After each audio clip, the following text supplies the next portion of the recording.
بسم اللہ الرحمن الرحیم۔ محترم ناظرین، آئیے آج کی اس نشست میں ہم سیدنا محمد صلی اللہ علیہ وسلم، اللہ کے آخری رسول، سارے انبیاء کے سردار، ہم سب کے رہنما اور پیشوا، اور قیامت تک کے لیے ساری دنیا کے لیے قابل تقلید نمونہ، ان کی زندگی کے ایک نہایت ہی حسین، نازک اور تاریخی لمحے کا نظارہ دیکھیں۔ 1400 سال پہلے اللہ تعالیٰ نے سیدنا محمد صلی اللہ علیہ وسلم کو دنیا کی رہنمائی کے لیے عرب کے مرکزی شہر مکہ میں مبعوث فرمایا۔ عیسیٰ علیہ السلام کے 570 سال بعد 570 عیسوی میں سیدنا محمد صلی اللہ علیہ وسلم شہر مکہ میں قبیلہ قریش کی ایک شاخ بنو ہاشم کے خاندان میں ایک نہایت معزز گھر میں آنکھیں کھولتے ہیں۔ اللہ تعالیٰ کو اس بچے سے ایک بہت بڑا کام لینا تھا، لیکن المیہ ہے کہ سیدنا محمد صلی اللہ علیہ وسلم ابھی پیدا بھی نہیں ہوئے تھے کہ ان کے والد کا سایہ، عبداللہ کا سایہ ان کے سر سے اڑ گیا۔ چنانچہ جب آپ پیدا ہوئے تو یتیم کی صورت میں آپ پیدا ہوئے۔ آپ کی والدہ ماجدہ آپ کی پرورش کی، 6 سال کے ہوئے کہ آپ کی والدہ حضرت آمینہ، ان کو بھی اللہ تبارک و تعالیٰ نے اٹھا لیا۔ اب یتیم ہی نہیں، یتیم و یسیر ہو گئے حضرت محمد صلی اللہ علیہ وسلم۔ آپ کے بزرگ اور آپ کے دادا حضرت عبد المطلب، انہوں نے آپ کو اپنی سرپرستی میں لے لیا، لیکن اللہ تعالیٰ کو کچھ اور ہی منظور تھا۔ چنانچہ 2 سال ہی گزرے تھے اور رسول اللہ 8 سال کے تھے کہ آپ کے دادا عبد المطلب وہ بھی دنیا سے چل بسے۔ اس کے بعد سرپرستی اور کفالت کی ذمہ داری آپ کے شفیق اور محبت کرنے والے چچا ابو طالب، جو حضرت علی کے والد بھی تھے، ان کے ذمہ آئی۔ انہوں نے بڑی محبت کے ساتھ نبی کریم صلی اللہ علیہ وسلم کو پالا۔ مختلف مراحل سے گزرتے گزرتے 40 سال کی عمر کو جب آپ پہنچے تو اللہ تعالیٰ نے آپ کو نبوت سے سرفراز فرمایا۔ مکے سے چند کلومیٹر کے فاصلے پر جبل نور کی بلندیوں پر غار حرا میں اللہ تعالیٰ نے جبرائیل امین کو بھیجا اور انہوں نے آپ پر اللہ تعالیٰ کی وحی نازل فرمائی، پیغام پہنچایا، اور آہستہ آہستہ اسلام کا پیغام آپ مکے کے لوگوں کے سامنے پیش کرتے چلے گئے۔ یہ پیغام کیا پیغام تھا؟ یہ پیغام یہ تھا کہ اللہ وحدہ لا شریک کی بندگی اور عبادت کرو، اس کے علاوہ کسی کے آگے مت جھکو، اسی کے بندے بن جاؤ۔ یہ ساری کائنات، یہ زمین اور تمہاری زندگی سب اللہ تعالیٰ کی عطا کردہ ہے، اس کا عطیہ ہے، لہٰذا اللہ ہی کو اپنا معبود اور اپنا خدا تسلیم کرو۔ دوسری دعوت کا جز یہ تھا کہ محمد صلی اللہ علیہ وسلم اللہ تعالیٰ کے نبی اور رسول اور نمائندے بنا کر بھیجے گئے ہیں، وہ جس طریقے زندگی کی طرف دعوت دے رہے ہیں اس طریقے زندگی کو اپنایا جائے، اپنی زندگی سے خرابیوں کو دور کیا جائے، اچھائیوں کو حاصل کیا جائے، اور دنیا کو تبدیل کر دیا جائے، ایک پاکیزہ انقلاب لایا جائے۔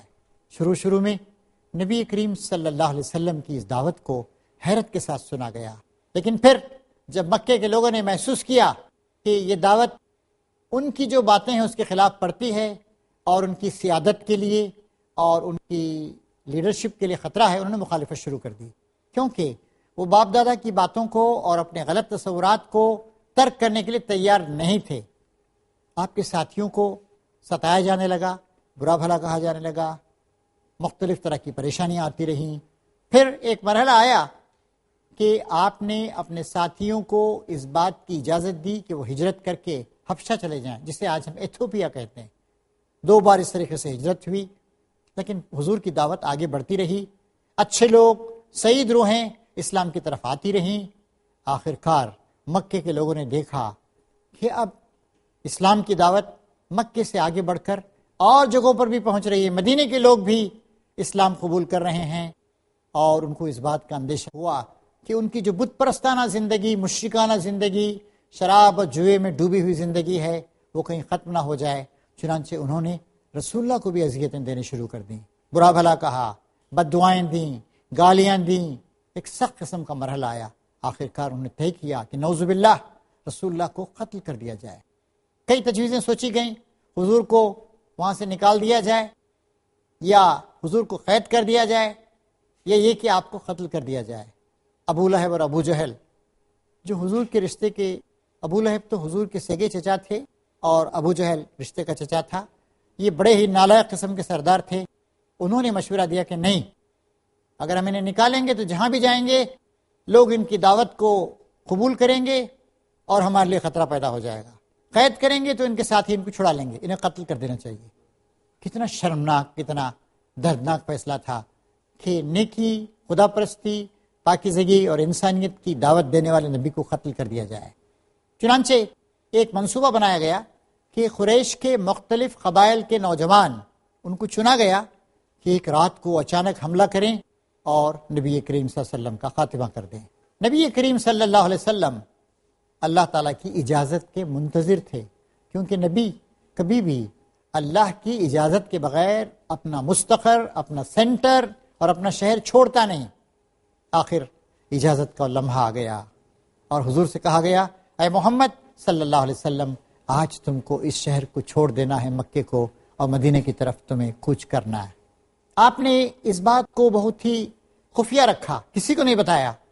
ہاں، اپنے سب سے قریبی، پیارے اور جانثار ساتھی سیدنا ابوبکر صدیق کو آپ نے بتا دیا، اور دوپہر کے وقت حضور وہاں پر گئے اور سب کو، گھر کے لوگوں کو ہٹا دیا اور کہا کہ ابوبکر، اجازت آ چکی ہے، آج رات نبی ہجرت کرے گا، مکے کو چھوڑے گا اور مدینہ کی طرف رواں دواں ہو جائے گا۔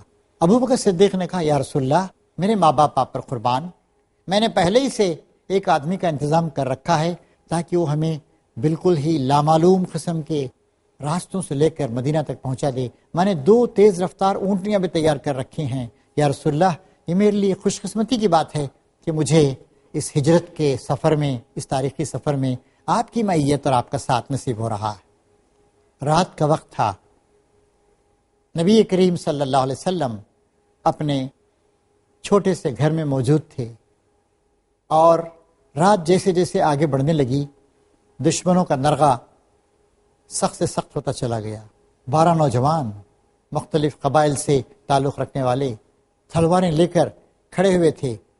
عرب کے لوگوں میں بھی شرافت کا احساس تھا، کسی آدمی کو گھر کے اندر قتل کر دیا جائے، یہ ان کی غیرت، حمیت اور بہادرانہ جذبات کے خلاف تھا۔ چنانچہ وہ رات بھر پہرا دیتے رہے کہ صبح کے وقت حضور جیسے ہی باہر آئیں گے آپ پر اچانک حملہ کریں گے اور 12 تلواریں آپ پر پڑیں گی۔ نبی کریم صلی اللہ علیہ وسلم کے اخلاق کی ایک جھلک ملاحظہ فرمائیے کہ رات کے وقت آپ نے حضرت علی کو بلایا، اے علی، یہ دیکھتے ہو میرا بستر؟ جی یا رسول اللہ۔ جانتے ہو بستر کیا ہے؟ جانتا ہوں یا رسول اللہ، آج تلواروں کی چھاؤں میں ہے آپ کا بستر۔ علی، آج تمہیں اس بستر پہ سونا؟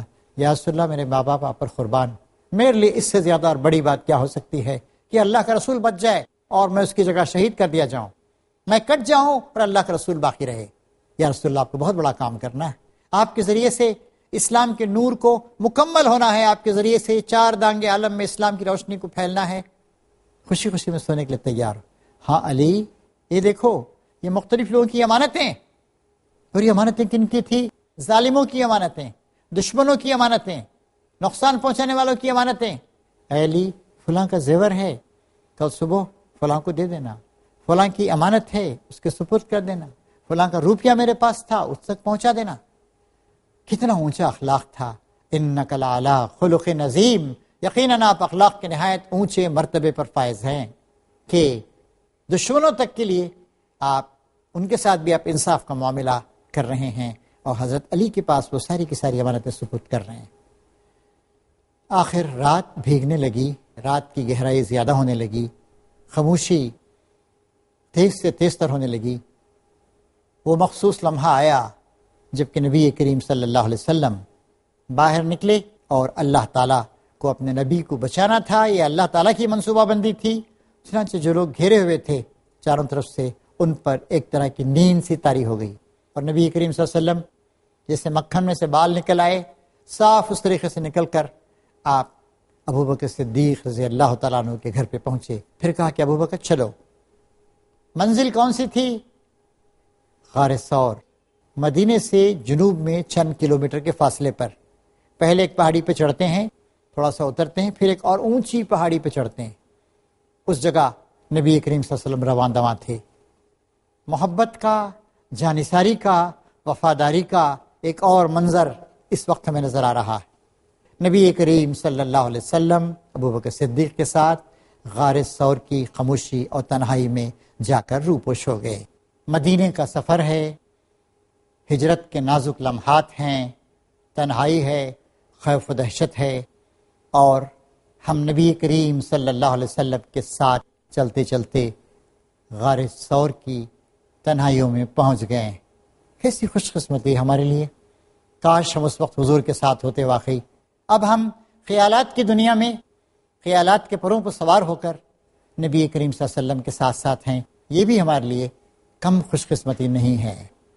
نبی کریم صلی اللہ علیہ وسلم جب غار ثور کے پاس پہنچتے ہیں، ابوبکر صدیق پہلے وہاں پر جاتے ہیں، غار کو پاک صاف کرتے ہیں. کہیں کچھ سوراخ وغیرہ ہیں وہاں پر، کچھ کپڑے وغیرہ ان کے اندر ٹھونس دیتے ہیں تاکہ کسی قسم کا کیڑا وغیرہ نہ آپ کو تکلیف نہ پہنچائے. پھر نبی کریم صلی اللہ علیہ وسلم کو دعوت دیتے ہیں. حضور اندر تشریف لاتے ہیں. حضور کچھ دیر تک اللہ تعالیٰ کی عبادت کرتے ہیں، اللہ سے مدد مانگتے ہیں، اور پھر اس کے بعد تھوڑی دیر جب تھک جاتے ہیں تو اس طرح لیٹتے ہیں کہ سیدنا ابوبکر صدیق بیٹھے ہوئے ہیں اور ان کے زانوں پر حضور اکرم صلی اللہ علیہ وسلم کا سر مبارک. اللہ کا آخری رسول، قیامت تک لوگوں کو ان کی رہنمائی کرنے والا، غریبوں کا والی، محتاجوں کی محتاجیوں کو دور کرنے والا، انسانیت کا، شفقت کا، محبت کا، شرافت کا سبق سکھانے والا، قیامت تک کے لیے انسانوں کے لیے رہنما اور نمونہ، محو آرام ہے. ابوبکر صدیق بیٹھے ہوئے ہیں. اس وقت آپ تشریف فرما رہتے ہیں یہاں تک کہ صبح ہو جاتی ہے. صبح کے لمحات ہیں، اور جب وہاں پہ لوگ دیکھتے ہیں کہ حضور غائب ہیں تو اس کے بعد وہ کہتے ہیں کہ ارے یہ کیا ہو گیا، ہم نے تو حضور کے قتل کا پروگرام بنایا تھا، کہاں چلے گئے؟ جہاں بھی جائیں گے ہمارے لیے ایک بہت بڑی مصیبت آ جائے گی. اعلان کیا جاتا ہے کہ جو شخص بھی حضور کو نعوذ باللہ زندہ یا مردہ گرفتار کر کے لائے گا اسے 100 اونٹ دیے جائیں گے. مختلف تالے آزما لوگ ادھر ادھر گھومنے لگتے ہیں، ادھر ادھر حرکت کرنے لگتے ہیں کہ حضور کو گرفتار کیا جائے. کچھ لوگ اس زمانے میں کھوجی کہلاتے تھے اور وہ قدموں کو پہچاننے کے ماہر تھے. ایک دو کھوجیوں کی مدد سے کچھ لوگ اونٹ وغیرہ کہاں گئے ہیں، قدموں کے نشان کہاں ہیں، دیکھتے دیکھتے آخر غار ثور کے پاس پہنچ گئے. اس وقت اگر وہ لوگ جھک کے دیکھتے تو نبی کریم صلی اللہ علیہ وسلم کو پا لیتے. حضور پورے اطمینان کے ساتھ اللہ تعالیٰ پہ بھروسہ کر کے وہاں پر تشریف فرما تھے. لیکن ابوبکر صدیق گویا کاٹو تو بدن میں لہو نہیں، ان پہ لرزہ طاری تھا. انہیں اپنی جان کا خوف نہیں تھا. خدا نہ خواستہ اگر دشمن رسول اللہ کو پکڑ لیں تو آپ کو ختم کر دیں گے، اور آپ ختم ہوں گے تو اسلام ختم ہو جائے گا، انسانیت کا مستقبل ہمیشہ کے لیے تاریک ہو جائے گا. اللہ تعالیٰ ان پیارے لمحات کا ذکر قرآن مجید میں کرتا ہے. ثانی اثنین اذ ہما فی الغار واذ یقول لصاحبہ لا تحزن ان اللہ معنا. دو میں کا دوسرا، جبکہ وہ دونوں غار میں تھے، یعنی ابوبکر صدیق اور محمد صلی اللہ علیہ وسلم، اور وہ اپنے ساتھی سے کہہ رہا تھا ڈرو مت، اللہ تعالیٰ ہمارے ساتھ. بڑے تاریخی لمحات ہیں، قوموں کو ہمت دلانے والے لمحات ہیں. لا تحزن، گھبراؤ مت، ان اللہ معنا، اللہ ہمارے ساتھ ہے. ہر شخص جب بھی کسی مصیبت کا شکار ہو تب اسے ان الفاظ کو دہرانا چاہیے، ڈرو مت، اللہ تعالیٰ ہمارے ساتھ. ہم کبھی تنہا نہیں ہیں، ہم اللہ کا کام کر رہے ہیں، اللہ کی راہ پہ چل رہے ہیں، اللہ کی طرف بلا رہے ہیں، اللہ کے بندے ہیں تو اللہ ہمارے ساتھ. اللہ تعالیٰ فرماتا ہے اس کے بعد ہم نے ان پہ صبر و سکون نازل فرمایا، ایسے لشکروں کے ذریعے سے ان کی مدد کی جو تم کو نظر نہیں آتے. جی ہاں، گمانوں کے لشکر ہوتے ہیں تو یقینوں کا بھی لشکر ہوتا ہے، کفر کے لشکر ہوتے ہیں تو ایمان کا بھی لشکر ہوتا ہے، خدا کا لشکر ہوتا ہے. اور جب اللہ تعالیٰ کسی کی مدد کرتا ہے تو ظاہر ہے وہ شخص ناکام نہیں ہو سکتا. 3 دن تک نبی کریم صلی اللہ علیہ وسلم وہاں پر روپوش رہے. حالات جب درست ہوئے تو آپ وہاں سے نکلے. اب نبی ہجرت کر رہا ہے، اپنے وطن کو چھوڑ رہا ہے، وہ گلیاں جس میں وہ چلا پھرا تھا، پلا بڑا تھا، جہاں کے لوگوں کی اس نے خیر خواہی کا حق ادا کر دیا۔ مدینے کی طرف قافلہ روان دواں ہے، 2-3 افراد پر مشتمل چھوٹا سا قافلہ۔ نبی کریم صلی اللہ علیہ وسلم مڑ کر ایک بار شہر مکہ کی طرف نظر ڈالتے ہیں اور درد بھرے الفاظ میں کہتے ہیں ان نازک لمحات میں، اے مکہ، اے شہر مکہ، اے وہ شہر جس کے اندر حرم مبارک ہے، مسجد حرام ہے، خدا کی قسم تو میری نگاہ میں سب سے زیادہ محبوب ہے، اور خدا کی نگاہ میں بھی تو سب سے زیادہ محبوب ہے۔ میں ہرگز ہرگز تجھے چھوڑ کے نہیں جاتا، لیکن میں کیا کروں کہ تیرے باشندے مجھے یہاں رہنے نہیں دیتے۔ حسرت بھری آخری بار نگاہ ڈالی اور اللہ کا رسول ہمیشہ ہمیشہ کے لیے مکے کو چھوڑ کر مدینے کی طرف روان دواں ہو گیا۔ کیسے نازک لمحات تھے، لیکن کیسے تاریخ ساز لمحات تھے۔ نبیوں کے ساتھ اکثر ایسا ہوا ہے، مشکلات انہیں برداشت کرنی پڑی ہیں، لوگوں نے ان کی قدر نہیں پہچانی، لوگوں نے ان کی ناقدری کی، اور پھر اس کے بعد حضور جو مدینہ گئے، مدینہ ہی کے ہو رہے۔ ایک بار مدینہ کے لوگوں نے کہا یا رسول اللہ آپ کو فتح و کامرانی حاصل ہو جائے گی تو آپ کہیں مکہ تو نہیں چلے جائیں گے؟ حضور نے کہا کہ نہیں، میرا جینا مرنا تمہارے ساتھ، میں نے اللہ کے راستے میں ہجرت کی ہے، تم نے میرا ساتھ دیا ہے، میرا استقبال کیا ہے، تم نے اپنا خون پسینہ ایک کر دیا ہے، تم نے اسلام کو پناہ گاہ فراہم کی ہے، میں یہیں رہوں گا، آئندہ یہیں مروں گا۔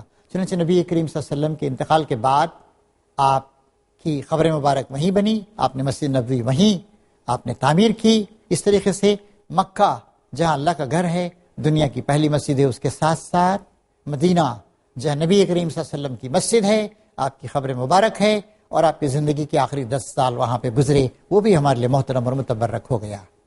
یہ لمحہ بڑا نازک تھا، یہ لمحہ انسانیت کے لیے ایک تکلیف کا مرحلہ تھا کہ ناقدروں نے اللہ کے مقدس رسول کو مکے سے نکلنے پہ مجبور کر دیا، لیکن ساتھ ساتھ یہ لمحہ ایک تاریخی لمحہ بھی تھا، اس لیے کہ اسلام مظلومی کے عالم سے نکل کر اب قوت اور اقتدار اور پاور کی پوزیشن میں داخل ہو رہا تھا۔ اب تک مسلمانوں کو احکام دیے جاتے تھے، اب اسلام اس پوزیشن میں آ رہا تھا کہ وہ دنیا کے لوگوں کو ان کی اصلاح کے لیے، ان کی بھلائی کے لیے احکام صادر کر سکے۔ یہ اسلام کے عروج کا دور تھا۔ اسی لیے ہمارا جو سال ہے، ہجری سال، جو قمری سال ہے، جو شمسی سال سے یعنی انگریزی سال جس کو ہم استعمال کرتے ہیں اس سے 11 دن چھوٹا ہوتا ہے، وہ چاند کے مطابق جس کا حساب رکھا جاتا ہے، جسے اسلامی سال یا ہجری سال کہتے ہیں، اسی سے اس کا آغاز اسی ہجرت کے واقعے سے کیا گیا۔ نبی کریم صلی اللہ علیہ وسلم پیدا ہوئے 510 عیسوی میں، اس سے اس سال کا آغاز نہیں ہوا۔ آپ نبی بنے اس سے بھی اس کا آغاز نہیں کیا۔ 622 ہجری میں، یعنی کہ مکے میں 13 سال قیام کرنے کے بعد آپ نے ہجرت کی، اس وقت سے اس کا آغاز کیا گیا۔ یعنی ہجرت جو تھی کوئی فرار نہیں تھا، کوئی بھاگنا نہیں تھا، بلکہ ہجرت ایک پازیٹیو، ایک مثبت اقدام تھا کہ جس کو چھوڑیں گے، مکے کو یہاں سے جائیں گے، مدینے میں قیام کریں گے، وہاں پر اسلامی سوسائٹی کو منظم کریں گے، وہاں پر اسلامی سماج قائم کریں گے، اور اس کے ذریعے سے ساری دنیا میں اسلام کا پرچم لہرائیں گے، اسلام کی روشنی پھیلائیں گے۔ کئی دنوں کا سفر کر کے، مختلف مراحل سے گزر کر نبی کریم صلی اللہ علیہ وسلم مدینہ منورہ پہنچے۔ اس جگہ ایک شخص جس نے سن رکھا تھا کہ 100 اونٹ ملیں گے، وہ آیا، اس نے حضور پر حملہ کرنے کی کوشش کی، لیکن اس کے پیر، اس کے گھوڑے نے ٹھوکر کھائی۔ اسے حیرت ہوئی، میرا گھوڑا تو بہت ہی جانباز قسم کا گھوڑا تھا۔ پھر اس کے گھوڑے کے پیر دھنس گئے، پھر اس نے کہا کہ یا محمد مجھے پناہ دیجیے، مجھ سے غلطی ہو گئی۔ چنانچہ حضور نے پناہ دی، اس کو معاف کر دیا اور ایک تحریر دے دی۔ مدینے میں آپ کے استقبال کی تیاریاں ہو رہی تھیں۔ وہاں پر بنو نجار کے لوگ تھے، آپ کی والدہ کا ایک قبیلہ تھا، اور آپ کی والدہ اپنے انتقال کے بعد وہیں پر مدفون ہوئی تھیں۔ ان کے بچے بچیاں سب لوگ نبی کریم صلی اللہ علیہ وسلم کا استقبال کرنے کے لیے، اور جو لوگ وہاں پر مسلمان ہوئے تھے وہ سب کے سب وہاں پر کئی دنوں سے حضور کا انتظار کر رہے تھے۔ چنانچہ ایک شخص اوپر چڑھ جاتا کسی اونچے کھجور پر، وہاں وہ کہتا کہ کوئی آ رہے ہیں نہیں۔ آخر اس نے دیکھا کہ اوہ بہت دور کچھ ہلکا سا غبار اٹھ رہا ہے، پھر 2-3 آدمی آتے ہوئے نظر آ رہے ہیں، اور پھر اس نے کہا کہ چلایا، اور لوگ سب خوش ہو گئے۔ حضور اکرم صلی اللہ علیہ وسلم وہاں پر تشریف لائے۔ اس وقت قبیلے بنو نجار کی بچیاں اور بچے، دوسرے بہت سے لوگ یہ نغمہ الاپ رہے تھے، طلع البدر علینا من ثنیات الوداع، ہم پر بدر کامل، پورا چاند طلوع ہوا ہے وداع کی گھاٹیوں سے۔ اس طریقے سے نبی کریم صلی اللہ علیہ وسلم کا وہاں پر استقبال کیا گیا، اور پھر آپ وہاں پر تشریف لے گئے۔ وہاں پر مختلف لوگوں نے درخواست کی کہ آپ ہمیں شرف میزبانی عطا فرمائیں. اب کسی کی بات کو ماننا، کسی کی بات کو رد کرنا مناسب نہیں تھا. حضور نے کہا میں اپنی اونٹنی کی مہار کو ڈھیری چھوڑ دیتا ہوں، یہ جہاں جا کر رکے گی وہیں میں مہمان بن جاؤں گا. چنانچہ اونٹنی چلتی رہی، لوگ شوق کے عالم میں دیکھتے رہے، یہاں تک کہ حضرت ابو ایوب انصاری قبیلہ انصار کے ایک معزز فرد، ان کے گھر کے سامنے جا کر اونٹنی رک گئی. نبی کریم صلی اللہ علیہ وسلم نیچے اترے اور پھر وہاں اپنے قیام کیا. اس کے بعد مدینہ پہنچنے کے بعد اسلام کی عظمت کے دور کا آغاز ہوا. مشکلیں وہاں بھی آئیں، اللہ کے دین کو غالب کرنے کے لیے، ظالموں کا مقابلہ کرنے کے لیے، برائیوں کا خاتمہ کرنے کے لیے. مشکلات تو ہمیشہ آتی ہیں، لیکن ہجرت کا مرحلہ ایک بہت ہی پازیٹیو، بہت ہی مثبت اور بہت ہی انقلابی مرحلہ ثابت ہوا. اب مکے میں جو خطرات تھے، ان خطرات سے روز حضور کو نبٹنا نہیں پڑتا تھا. اب آپ کو ایک اطمینان نصیب ہو گیا تھا. اب مدینے کے لوگوں کا پروٹیکشن آپ کو حاصل تھا، جنہوں نے کہا تھا کہ یا رسول اللہ، جہاں آپ کا پسینہ گرے گا وہاں ہمارا خون گرے گا. یا رسول اللہ، ہمیں معلوم ہے کہ آپ کو یہاں پر پناہ دینے کے بعد تلواریں ہم پہ برسیں گی، لوگ ہمارے ساتھ دشمنی کریں گے، لیکن یا رسول اللہ انشاءاللہ ہم آپ کا دفاع کریں گے، ہم آپ کی مدد کریں گے، ہم آپ کو کبھی دشمنوں کے حوالے نہیں کریں گے. یا رسول اللہ، آپ ہمارے ہاں رہ کر وہ کچھ دیکھیں گے کہ آپ کی آنکھیں ٹھنڈی ہو جائیں گی. اس طریقے سے نبی کریم صلی اللہ علیہ وسلم آپ مدینہ تشریف لے گئے، اور ہجرت کے وہ جو نازک لمحات تھے وہ انسانیت کے لیے تاریخی لمحات ثابت ہوئے، اور ایک نئے دور کا آغاز ہوا. اللہم صلی علی محمد وعلی آل محمد وبارک وسلم، وآخر دعوانا ان الحمد للہ رب العالمین.